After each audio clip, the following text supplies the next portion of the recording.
chaotic end of a bitter war. The world's largest airplane is loaded with orphans and headed for safety. Advancing throttles now. Time. Go. We needed to get out of missile range. But only minutes into their escape, there was this loud explosion, one quick bang. What was that? the plane is out of control I kept going faster and faster and faster. and headed for the ground. Prepare for emergency landing! Mom, get down!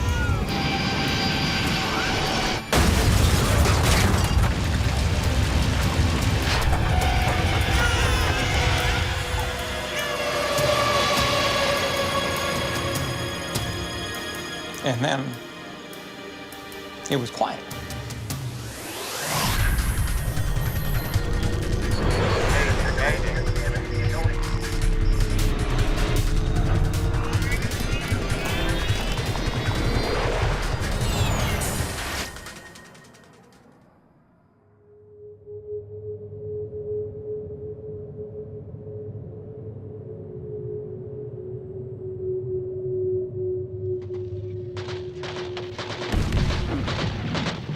South Vietnam, April 1975.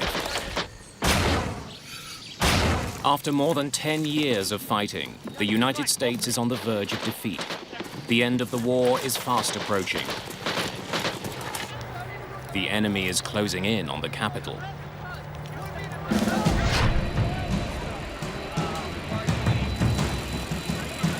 On April the 4th, at a military base in the South Vietnamese capital of Saigon,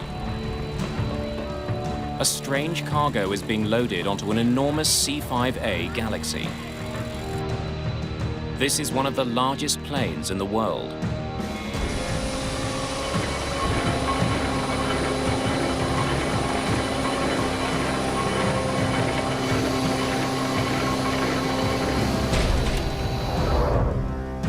The C-5A is primarily a cargo plane. Its hold is wide enough to carry tanks and tall enough to move buses. Above the cargo area, there's a small number of seats. Both the passenger area and the cargo bay are being pressed into service today. Dozens of Vietnamese orphans are being loaded onto the plane to be flown to safety. There are thousands of orphans to be flown out before the North Vietnamese take Saigon. Barb Adams works for the American Embassy. She and her daughter Linda are also fleeing. On April 4th, my mom came home and told me that I had 1 hour to pack one suitcase and that we were going to be escorting the orphans on an orphan airlift back to the United States. When my mother and I went upstairs to the troop compartment, there's traditional airline seats, and all of the seats were filled with babies.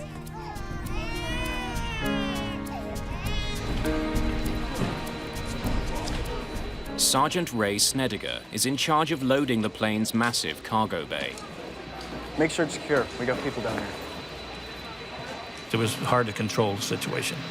So many people were there, so much news media, so many people from the orphanages, so many military people, that it was actually pure chaos. Just the day before, American President Gerald Ford announced the start of this desperate mission of mercy, a remarkable effort called Operation Babylift.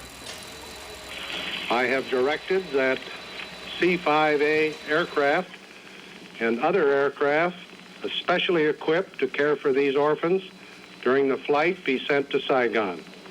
I expect these flights to begin within the next 36 to 48 hours. Arnold Isaacs was covering the end of the war for the Baltimore Sun. We had transport aircraft flying into Saigon every day, unloading military supplies and going back empty. And so it was decided that they could carry out the orphans on those returning flights. There were a lot of cameras and reporters out there covering the loading and the departure of the plane.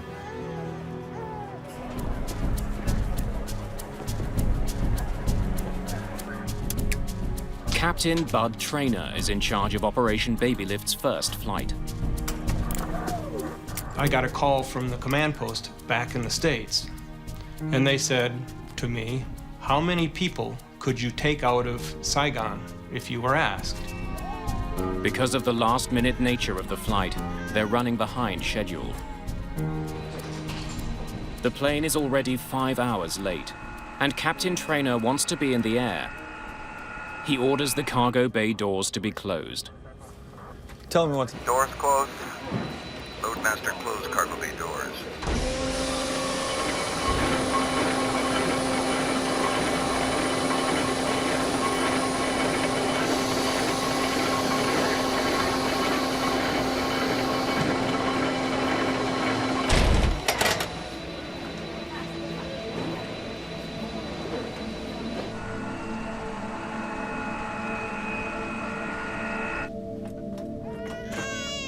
The youngest of the 145 children have been crammed into the upper passenger section of the jet. My mother and I were both assigned 3 rows of seats with maybe 4 to a row.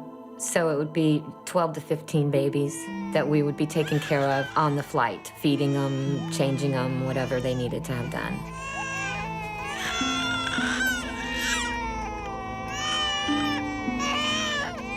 Ina? Have a good flight, Ina.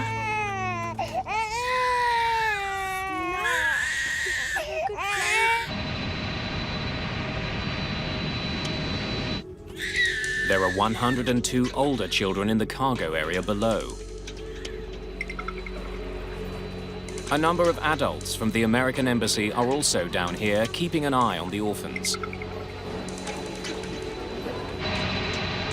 Getting out of Vietnam starts by leaving the safety of the US base.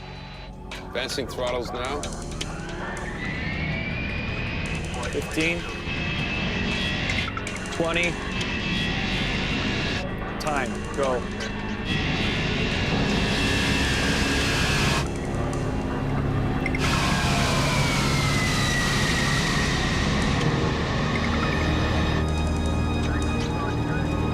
Gear up.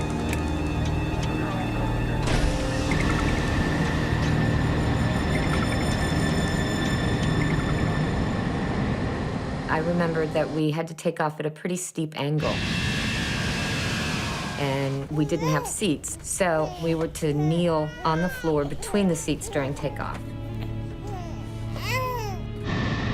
The cargo plane is heading for Clark Air Force Base in the Philippines. It's a 2.5-hour flight. From there, the orphans will be sent to adoption agencies in North America and Australia. We needed to take off from Saigon and make a very rapid ascent to get out of missile range. Cargo planes are easy targets. They're slow-moving and large. The possibility of an attack is very real. Just 5 days before, North Vietnamese troops captured the South's second largest city, Da Nang. South Vietnamese forces are retreating towards Saigon. In the capital, the situation is chaotic. Thousands of South Vietnamese civilians are desperate to leave. Every day, another province was lost, especially after Da Nang fell. The population of Saigon, I think, began to fall into a sort of a paralyzed, petrified terror. Never, not for one moment that I remember, did you have a feeling of anyone rallying to defend the country.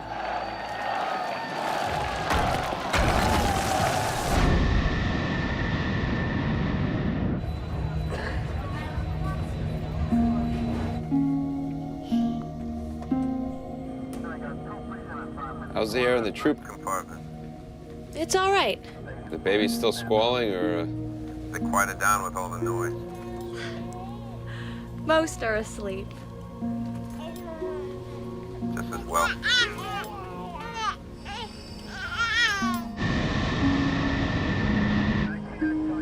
Then, shortly after takeoff, as the plane climbs through 23,000 feet,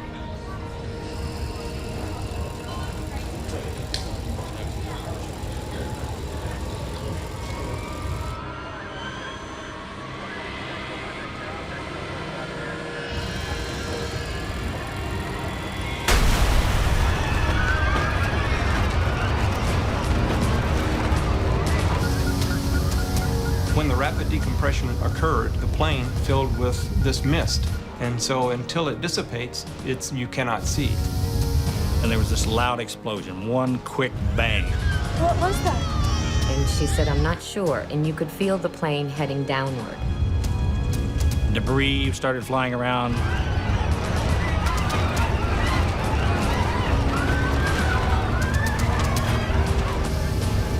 It's a classic decompression. Somewhere there's a massive hole in the plane's fuselage. The air inside the jet is rushing out.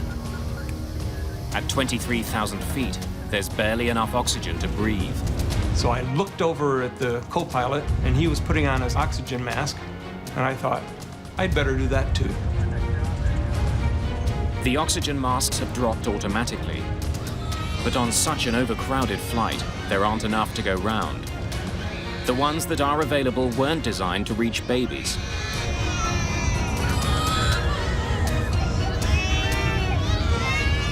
As I looked out the window, I saw the ocean. And I said to my mom, I said, we're crashing, aren't we?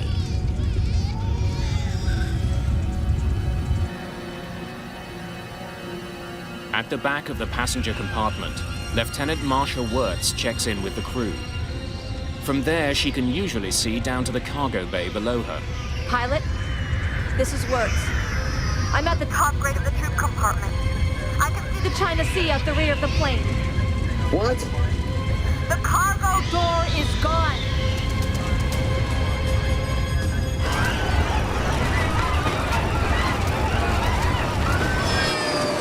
With more than 300 people on board, Captain Bud Trainor's jet has lost its breathable air.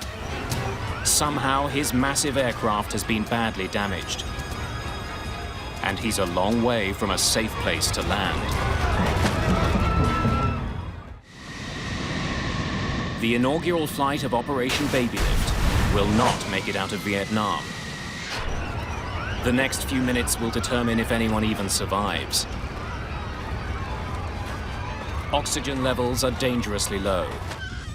Unlike the passenger compartment above, there are only a few portable masks for passengers in the cargo bay.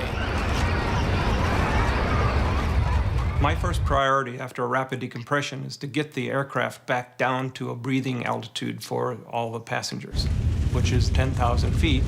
Taking it back to the airport. And so I turned 180 degrees, and now I'm heading back for Saigon. But before he gets back to Saigon, Sergeant Snedeker. Trainer needs to know how bad the situation is. The airplane is going down in a left bank. At that particular point, I sense that we're going down. I go to the cockpit. Sir! See what's going on. And Captain Trainer tells me to go to the cargo compartment to see what's happening down there. When I was in my descent, I went to my maximum speed, which is what you're supposed to do, to get to 10,000 feet. I got to my maximum speed, and I pulled back on the yoke, and nothing happened. I kept going faster and faster and faster. Trainer's plane is diving to the ground, and he can't get it to pull up. At the back of the plane, Ray Snedeker descends into the center of the storm.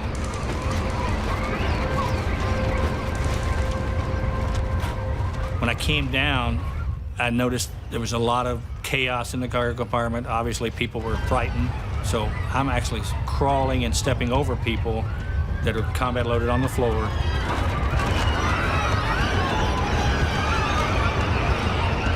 And I saw this huge gaping hole in the back of the airplane. All daylight back there. And then Snedeker spots what could be an even more serious problem. Hydraulic fluid is pumping out.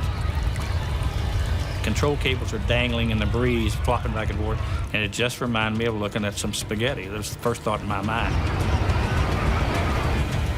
The flight engineer also notices that the plane is losing its hydraulic fluid fast. Pilot, we've lost number 1 hydraulic system.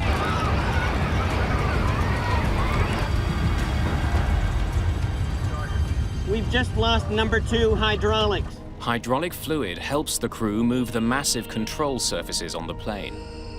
The rudder and elevator at the back and the ailerons and flaps on the wing. There are 4 separate hydraulic systems on the plane. Now 2 of them are completely empty. And as Trainer dives towards 10,000 feet, his plane is going much faster than it should, and he can't pull up. And I kept pulling back on the yoke, thinking that I could slow down, pull back more and more and more. I'm not getting anything out of the yoke. How about you? Nothing. And we were just totally puzzled. What is going wrong? Pulling on his yoke should bring the plane's nose up and slow it down. If he can't pull the plane up soon, it'll plow straight into the ground. And I'm concerned at that point we're still falling. We're not leveling out. In the belly of the plane, Ray Snediger reports what he sees to the cockpit. Pilot! Cargo bay! Go ahead. And I told him that the part of the ramp was missing, pressure door was gone, and hydraulic lines and control cables have been cut. The problem is now much worse than we thought. Declare an emergency. Saigon, this is Mac 80218, and we're declaring emergency. We require Immediate return to base.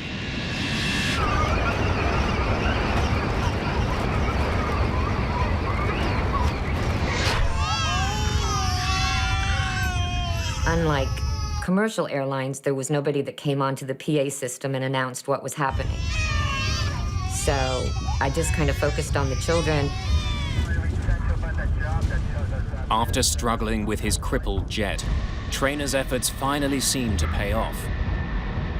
And now the airplane levels itself off, and we're saying, wow, thank goodness that we're finally making it out of this.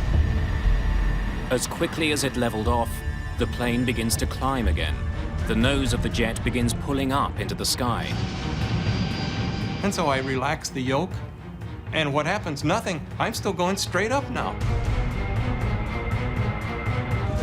Unless Trainer can gain some speed, his plane will soon stall and tumble from the sky. And it got higher and higher, and pretty soon I'm going almost straight up. In desperation, he dips one wing, forcing the nose down. I'm now in a very, very steep dive, and there's nothing I can do, seemingly, to bring the nose up.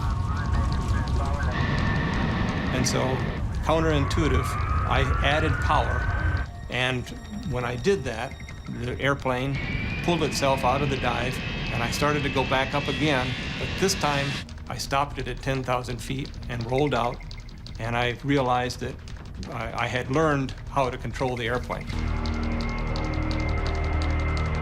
Trainer can't control his plane's pitch as he usually does, by pushing and pulling on his control column. Instead, by gently increasing and decreasing power to his engines, he seems to be able to keep his plane level. At that point, I realized that my only pitch control was the throttle. The plane has descended to 10,000 feet. There's now enough oxygen to breathe. 100, it's safe to remove our mask. Gear down, and before landing checklist. I headed directly for Saigon and began a descent and began positioning myself for a final, much like you would in a glider.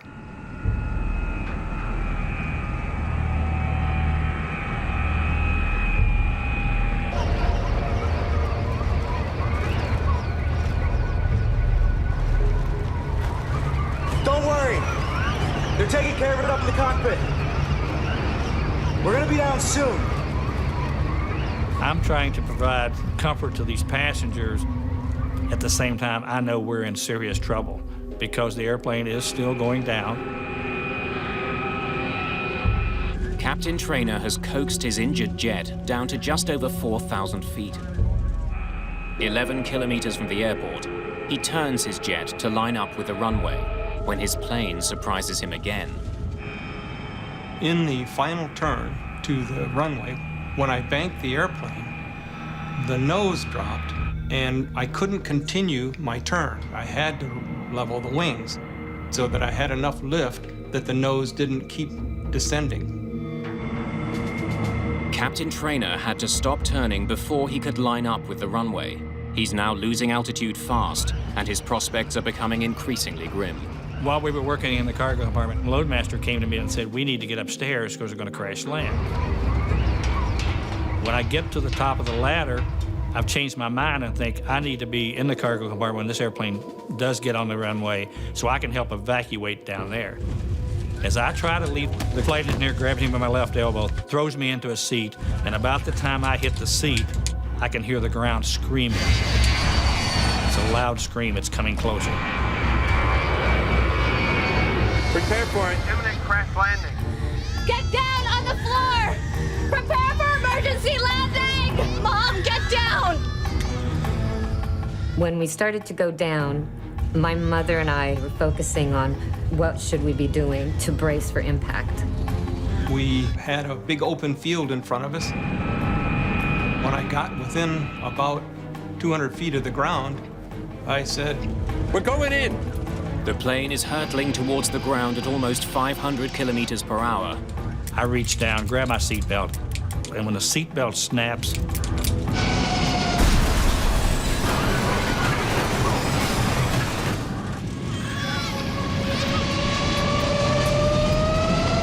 we touched the ground relatively easily, and we popped back in the air. The jump seat said to me, "Bud, we're gonna make it." But I could see looming ahead of me was this huge, huge river. So I added power.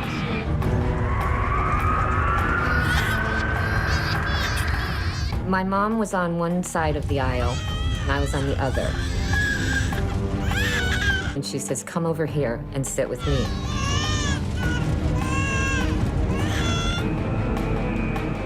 And even with full power at that point, I was still continuing to sink.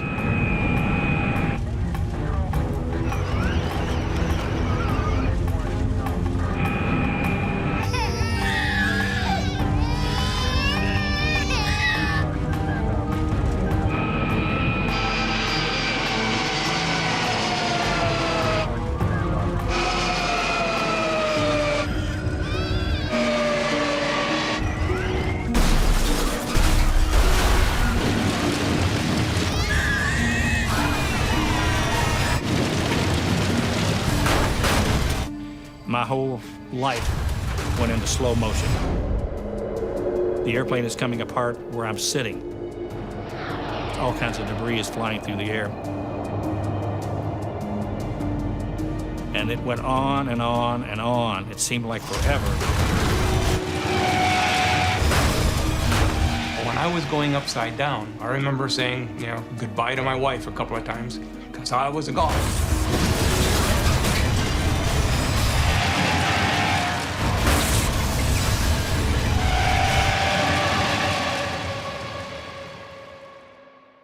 And then it was quiet.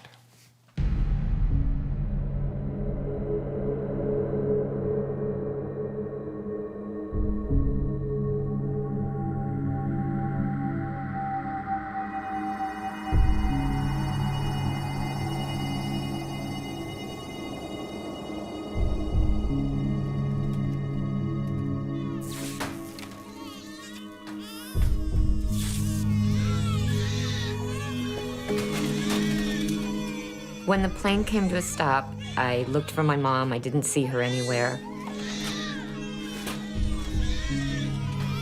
At that point, it was all a little bit surreal that I didn't even really know what had just happened. All I knew was that we needed to get the babies out of there.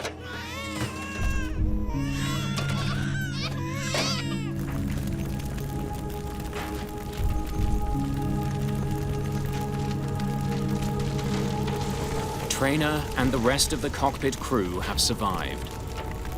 When I stepped out of the window, what was clear after you looked around, the airplane broke up into its component parts. The tail dropped off, the flight deck broke away, the troop compartment and the wings, they separated from the cargo compartment. The cargo compartment itself disintegrated, essentially.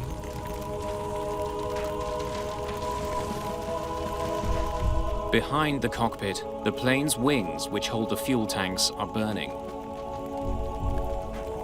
The passenger section of the plane is largely intact and separated from the scorching heat of the burning wings.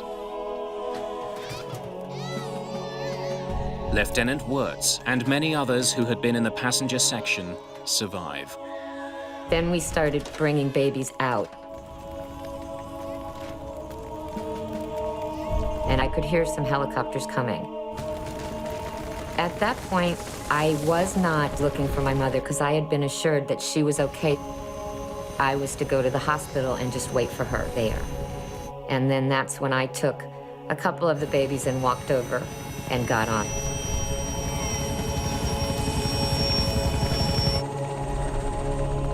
A day that began with the promise of hope has ended in disaster.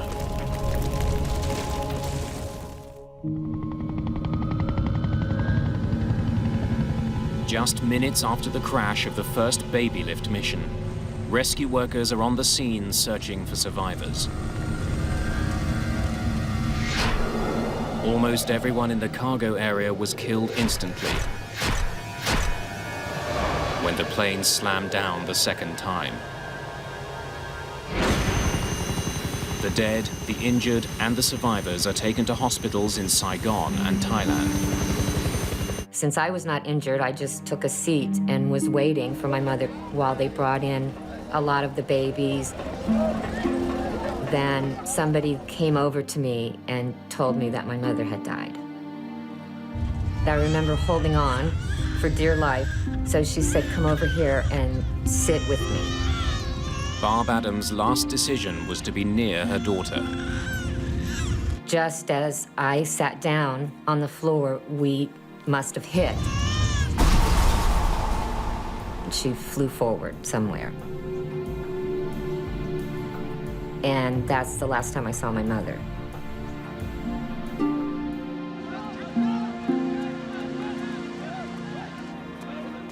"175 people survived the crash of the Air Force jet. But more than 150 have been killed. More than half of them were children.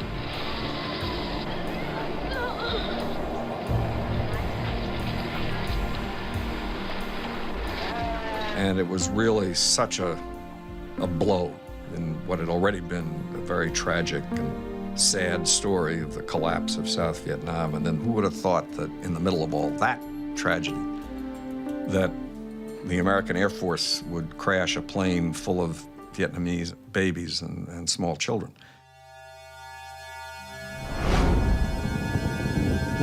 The investigation begins immediately. The next day, along with the investigators, Captain Bud Traynor returns to the smoldering wreckage of his plane on a special mission of his own. I had to leave a couple of crew members out at the aircraft. And so I went back the next morning. The bodies of 2 dead crewmen are still pinned down by the wreckage. So we took a lot of tie-down chains and put them together and did the old heave-ho with a whole lot of people to move the flap of wreckage that was pinning the 2 crew members.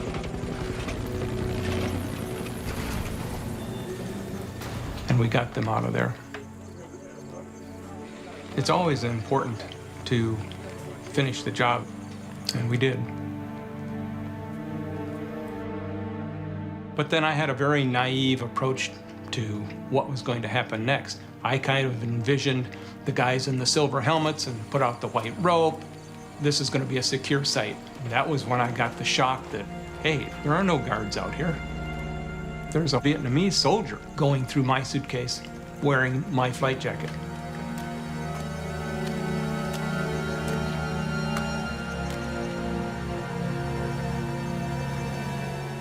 And he had an AR-15, and I didn't. That's my jacket. I'm Bud Traynor. And we established that my coat had the same name on it. That's mine. As my flight suit. And so the coat he was wearing was mine.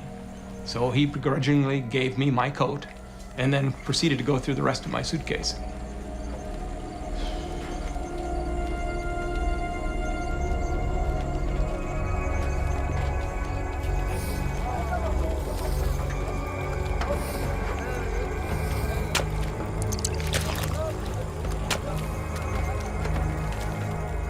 It's not only Trainer's jacket.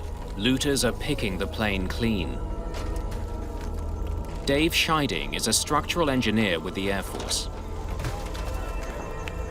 When we got to the site, we had some concern to begin with because there was a tremendous amount of civilian people out there actually picking up parts, which, of course, that didn't help us much as far as the investigation goes. He's part of a team that goes to Saigon to try to figure out why the plane crashed. This investigation was very unique from a couple of standpoints. The first standpoint, of course, the people taking parts away from us, but second, the country was in extreme chaos. It was essentially falling. Frank Huskin is also part of the investigative team. The NVA and the VidCong are all around, and we were only out there during the daytime, but it was a very uncomfortable feeling. Very uncomfortable feeling. One of the first things we wanted to rule out was sabotage and a bomb. So we brought in dogs from the Philippines, bomb-sniffing dogs. Take him back there to the rear of the plane. With North Vietnamese soldiers so close, a direct attack or sabotage are obvious theories.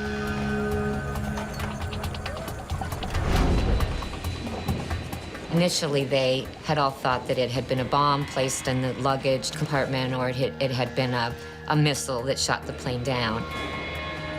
During the rush to board the aircraft, personal luggage was loaded but not thoroughly checked.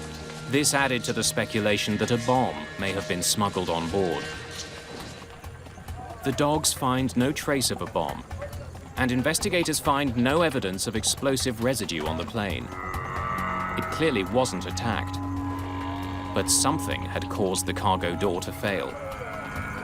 We had to find the doors, if at all possible, to make sure that we didn't have a problem with other C-5s that would cause this type of crash. Soon, the massive C-5As will be desperately needed to get America out of Vietnam. Finding out what happened to this one couldn't be more urgent. It was beyond important. At the time, we had approximately 100 C-5 aircraft. We grounded the C-5s until such time that we could figure out, one, what the problem was, and two, what were we going to do to prevent it from happening again. Hey, guys! As they examine the wreckage, investigators also try to find out why the crew had such difficulty controlling the plane. Look how this is sheared off. The cables that Ray Snediger saw leaking hydraulic fluid were the ones that controlled the plane's elevator. Since the elevator controls pitch, Captain Trainer had no way of guiding his plane up and down. Cargo bay! Declare an emergency. Saigon. Emergency. Return to base. When there's no control of the elevator, which allows for up and down pitch, an airplane will set up an oscillation up and down. His oscillation started as nose was going down, and then it picked up speed, and then it started pitching up. A falling plane's aerodynamic properties will force it to follow a predictable pattern. As lift increases, the nose naturally tilts upwards. Without the elevators to counteract the motion, it will continue until the plane moves so slowly that it stalls, falling back to the ground. It explains the strange motion of the giant C-5A. By adjusting the thrust to his engines, Trainer was able to keep the jet from rising and falling. Investigators believe the cables were sheared off when the cargo door exploded from the plane.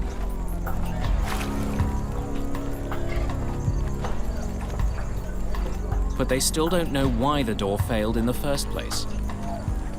Then we made the determination we were going to have to try and find the doors. But the doors are somewhere at the bottom of the South China Sea. Our next problem was trying to figure out the ballistics of those doors. Nobody had ever even thought of figuring out ballistics of two doors flying through the air from 23,000 feet. Relying on the airspeed and the altitude at the moment of decompression, investigators learned the plane was 46 kilometers from the coast of Vietnam. When the doors went out, the airplane was moving across the water at about 600 feet per second. Therefore, we had to come down with a pretty good estimate for the Navy to even know where to look. Ships from the U.S. 7th Fleet crisscross the South China Sea looking for the rear door. For the first several days, they can't find anything. The South China Sea has swallowed the evidence.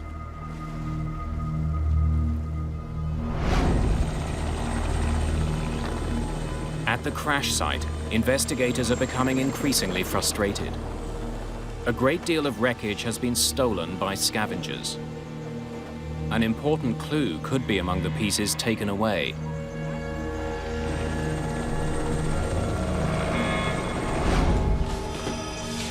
To retrieve these parts, the Air Force offers to buy them back. The strategy was to provide leaflets throughout the city of Saigon and the surrounding area.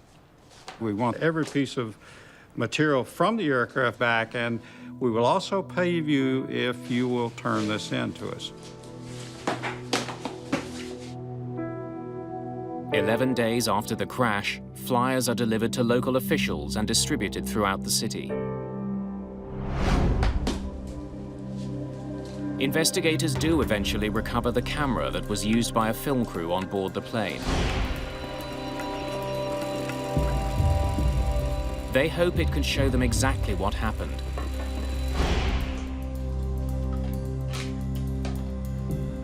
But the film inside the camera has already been removed. Another piece of the wreck turned in during the buyback program is just what they're looking for. We were trying to get the black boxes back because that's the thing we really wanted. All C-5As are fitted with a computer system that records vital information about the plane's operation. It records engine settings, airspeed, altitude, and hundreds of other parameters onto a magnetic tape. The system is called MADAR, Malfunction Detection Analysis and Recording System. It wasn't found at the crash site.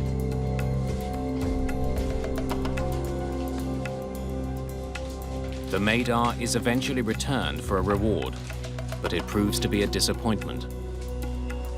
It didn't identify the reason for the doors and the ramps failing, but it did provide us a sequence of events in a lot of areas, including altitude, airspeed, the performance of the aircraft itself during that time frame.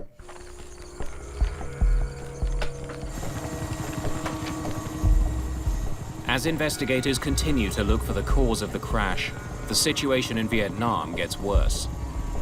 2 days after they receive the MADAR, the South Vietnamese president resigns. On April the 23rd, 100,000 North Vietnamese troops approach Saigon. The noose around the city is tightening quickly. While we were out in the rice paddy, you could see burning hamlets and villages, and in the distance they were on fire. You could hear the explosions and so forth of mortars. While the situation in Vietnam continues to unravel, the US Navy finally has some success at sea.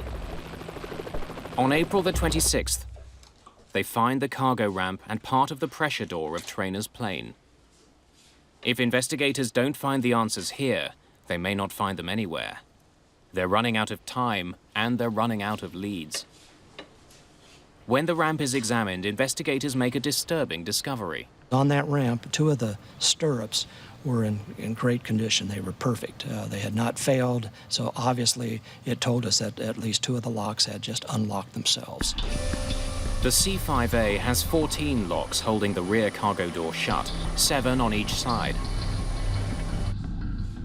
The door recovered from the sea tells investigators that for some reason, 3 of the locks designed to hold it shut had either unlocked in flight or had never locked at all. This flight was actually like a ticking bomb. When they closed the ramps, all those locks would look like they were in a locked position. When it took off, the fuse was lit. And as the aircraft climbed out, the fuse kept burning. As the plane climbed away from Saigon, the pressure outside the jet dropped. The air inside pushed with increasing force against the cargo door.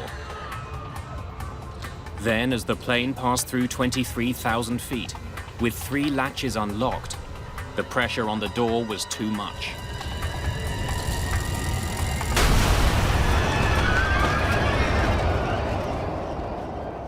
With the 3 locks that failed all in a row, it was just too much load for the other 4 locks to actually pick up, and what's resulted in a catastrophic failure of the ramp itself. But investigators still don't know why the locks failed. Before they can find the answer, the situation in Vietnam deteriorates completely. Saigon is under siege. On April the 27th, the investigators take all of the evidence they can and leave. It's simply too dangerous to stay. When we left Saigon, we were the last 2 C-141s to leave Tan Son Air Base. They were essentially losing their country at that time, and after that it was only helicopters that got out. Investigators hope they have all the clues they need to solve the mystery of the crash. They know they won't be coming back to Vietnam to look for any more.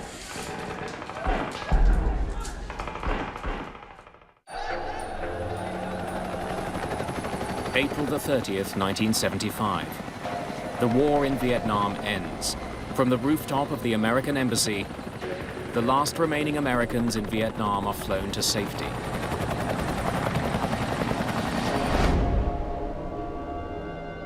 Back in the United States, investigators continue their work. Since the C-5 is in service around the world, they need to know why 3 locks on the cargo door failed. When we got back to Texas, it was to help us verify the failure sequence. Investigators discover something potentially alarming about the cargo plane's rear door.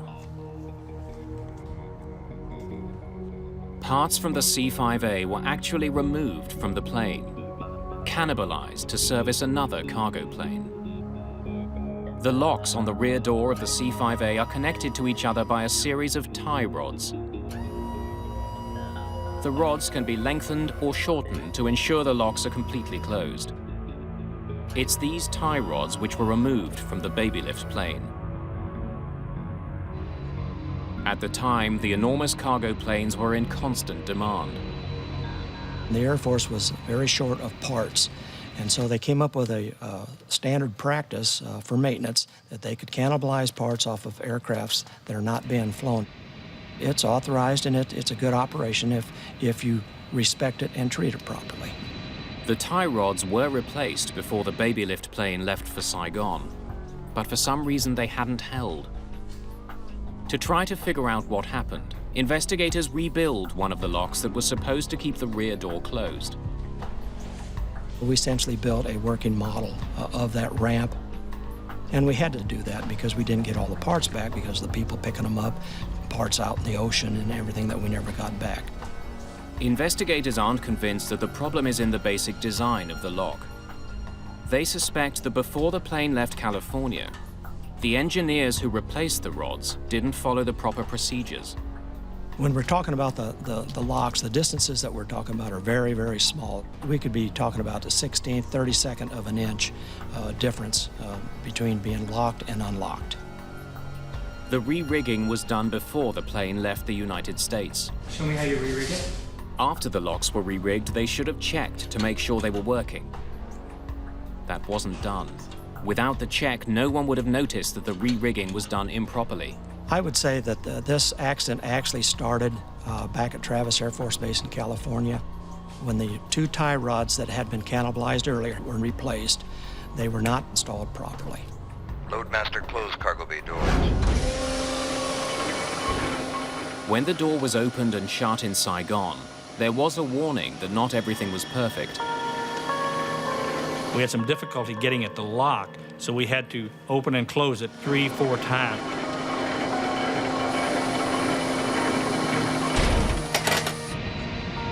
But it seemed to be routine, and in the heat of the moment, we didn't think anything about it. But 12 minutes after liftoff, as the plane continued to climb, The 3 improperly closed locks were forced open by the building air pressure. The remaining locks could not take the extra load.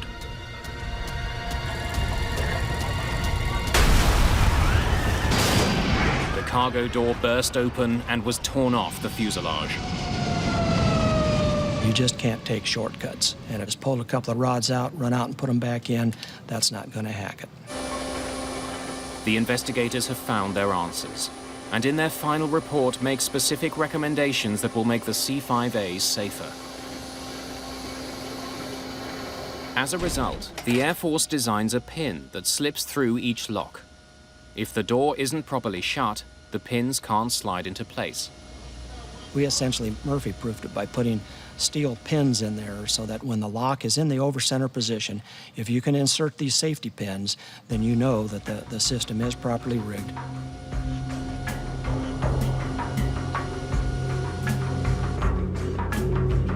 Ray Snediger retired from the Air Force as a Chief Master Sergeant. This mission was probably the most discouraging in some ways based on part of the outcome. But also, it was refreshing in the fact that we displayed such good airmanship, such courage, and we were able to save so many people. After 28 years of service, Bud Traynor retired from the Air Force as a colonel. I think everyone second guesses themselves to see if there was something else that they could do. I am very fortunate in that I never found something that I said, I sure wish I had done X. It just wasn't there. That pilot did a super job. The fact that anybody survived this crash is just remarkable. The ones that were saved are very fortunate that that particular crew was in charge of that aircraft. Being a pilot myself and knowing they only had 1 aileron and 4 engines, by rights they all should have been dead. Investigation Board does not normally recommend decorations. That's not part of their job. But in this case, we recommended to the Air Force that they be considered for a high decoration. Surviving crew members, including Captain Bud Traynor and Sergeant Ray Snediger, were awarded medals by the Air Force for heroism and extraordinary achievement.